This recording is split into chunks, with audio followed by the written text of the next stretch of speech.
Yo, what's up? Bob here. Finally back after about 10 days. In my last video, I teased my new speakers. And I said that we would talk about them in the next video. And then my power went out for 5 whole days. We had some windstorms here. It took down a bunch of trees and power lines. And I was pretty much dead in the water. Finally, the power company got us back on. I'm starting to get caught up, and I'm ready to talk about my new speakers in a video we're going to call New Speaker Day. I'm going to tell you guys about how I got the speakers, how I met the maker, Eric Woodring. Then I'm going to show you a short video showcasing some of the finer details and visual aesthetics. And then we're going to come back and I'm going to tell you about the reference material, the records, that I used to set the speakers up and test. Then finally, I'm going to tell you some of my general impressions about the sound. So without further ado, let's get started. About a year ago, I started receiving some text messages from my friend Louie that contained photographs of some very crazy looking speakers. A lot of open baffle designs, highly figured exotic tone wood cabinets, laminated boards, inlays, and I was more than intrigued. I wanted to hear these speakers and meet the maker and possibly buy a set for myself. This went on and on and on, and finally I got a text that said, "Hey, Eric Woodring has 2 sets of speakers for sale." I said, "We gotta make this happen. Let's get over there. Let's look at the speakers." With a pocket full of cash, me and Louie rode to Eric's house. We went down in his space and listened to his speakers. Not only did we get to hear the speakers that you see behind me now, but we also got to hear a pair of vintage Sansui speakers that belonged to Eric's dad that were not for sale. We got to see Eric's personal set of speakers that he made for himself, and hopefully someday I'll get Eric to come on and talk about them, and maybe we can show those speakers. Long story short, I bought these speakers and brought them home. I had them for about a week. Eric came over here. He helped me set them up a little bit, get everything lined out. We listened to some records, good times. He's a musician like me. We hung out and looked at some of the gear, and yeah, it was really awesome. All right, guys, let's get into it. The Woodring Acoustics Mystic Frogs. That's what we're going to call these. These units are essentially a 3-way speaker broken up into 2 separate pieces. The top half, an open baffle portion covering the upper mids and treble frequencies, mounted to a custom bronze platform, complete with reverse spikes, and around the back, some mystic frogs. The lower section features an upward-firing 10-inch woofer, filling the areas in front of and behind the open baffle with punch and deep lows. These also cover the low mid-range. These frequencies are generated in the large, tuned enclosures.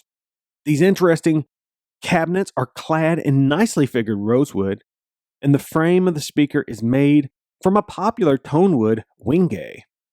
The front of each cabinet features a large abalone shell inlay that really appeals to the guitar player in me.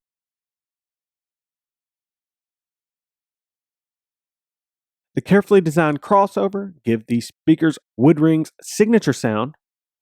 These offer a truly bespoke sonic experience. The speakers are married to the floor with the typical spiked feet found on many high-end speakers. Now, here are some of my general notes. All right, let's get into it. For testing purposes, I chose some records that I felt would put the speakers through their paces. When Eric came over, we listened to this classic audiophile title, Dire Straits' Brothers in Arms. This is a Robert Ludwig cut, first UK on Vertigo. For textural guitar tone, nothing is really much better than this. This is a Stone Cold classic and really allowed the wood ring speakers to show off their detail in the mid-range. For female vocals, I wanted something that I was very familiar with so that I would know what the speakers were doing. We chose this first Fleetwood Mac record with Lindsey Buckingham and Stevie Nicks. Stevie's vocals were soaring above the turntables in an almost infinite soundstage. Really fantastic. Test the bass response. I wanted to throw in a little reggae, little dub, if you will. Bob Marley and the Wailers' Survival. So much trouble in the world. Sounded fantastic. Drums and bass, super beefy, tight, very low, but without the flab. Beautiful. This is just US pressing on island. Wanted to hear what horns sounded like. So I busted out this personal grail from Freddie Hubbard, Red Clay. This has Freddie Hubbard, Joe Henderson, Ron Carter, and Lenny White. You could hear Lenny's hi-hats. Kind of trashy, but almost like a microscope was on them. Really cool stuff happened in the stereo field on this. Amazing. I wanted to hear some electronic elements in the music and see how these speakers reacted to the low subs and extreme detail of this record. Bjork's Vespertine. This is an original pressing on white vinyl. This is generally sort of perceived as a headphone record because there's a lot of detailed stuff and, you know, found sounds, electronic stuff. Bjork's soaring vocals. The speakers did not let me down. It picked up all of that detail, had everything precisely placed in the soundstage. I wanted to see if they could rock. So I broke out this sucker here. Black Sabbath. Black Sabbath, the first record from Black Sabbath. Vertigo Swirl, UK. Boy, oh boy, this is a fantastic sounding record. A lot of air around Bill Ward's drums, which is abnormal. Geezer, his bass was coming right through. Ozzy's vocals sounded incredible on this record. They can definitely rock. The neighbors were giving me the horns when I walked outside. And last but not least, one of the top 5 best sounding records in my collection, I think, is a 2021 release from Bill Evans. You Must Believe in Spring. This is cut at 45 RPM and sounds incredible. These speakers have a soundstage that is so precise, so big, so gigantic. The stereo imaging is amazing. The music does not even sound like it's coming out of the speakers, like it's just in the air. I'm assuming that is the open baffle nature of the speakers. That said, one common complaint with open baffle speakers is they lack in bass. Well, these have the woofer in a cabinet, so you don't get that problem. These speakers have plenty of bass. It's kicking. Now you might notice that I do have some sound treatment up. I got those panels from a company called ATS. That is mineral wool in a wood frame wrapped in a camel tan micro suede. You can get one of those panels for about $70 and they'll show up at your house in like 2 days.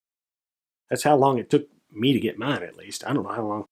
Results may vary. That said, amazing. Those help keep the reflections from the wall off the back of those open baffles from, you know, being really, really prominent in the room. Mineral wool, rock wool, whatever you want to call it, super absorbent to sound. So they're fantastic. They come with the mounting hardware and everything, but I would rather just leave mine kind of prop because I have other uses that I can use those for as well. So I may need those for some other applications. Anyway, long story short, the speakers are super detailed. The soundstage is incredible. The stereo imaging is the best I've ever heard. more than enough bass, no sub required whatsoever. The ribbon tweeter and the mid driver have a much different sound than the horns. They probably don't do horn music as well as the horns, but still sound very nice, very detailed. Are they my exit speakers? I don't know. Maybe. But I don't have any plans of getting rid of them. I'll probably rock them for quite some time and maybe try something new. So anyway, hopefully we can get Eric to come on and talk about speakers or maybe show us some other speakers that he's working on. So I don't know. Until then, I'll see you later, guys.